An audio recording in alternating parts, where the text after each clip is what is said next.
abaanduulaha ciidanka iiraan ninkii ahaa oo la oran jiray maxamed baaqiri ayaa maaragtay la dilay.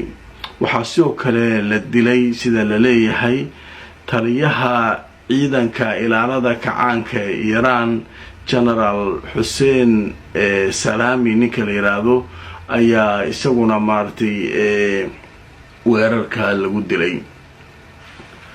way marka kadib marka maxaa dhacay?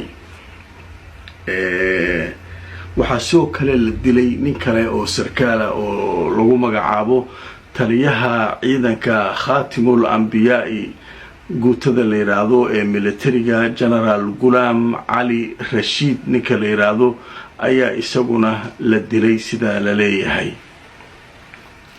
marka raggii ugu sarreeyay ciidamada iiraan 2 nin ayaa ugu sarreysay abaanduulaha iyo taliyaha ilaalada kacaanka ninka la leeyahay.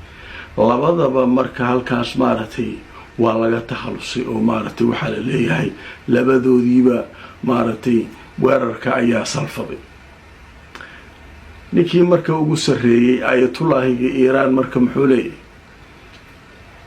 hawshu way bilaabatay, nimankan zawaalkoodii waqtigii ay zuuli lahaayeen waaye, qofkii dhintay bedelkiisa saraakiil kaluu magacowday, hawsha waa lagu jiraa, nimankana cashar adag ha loo dhiguu leeyahay.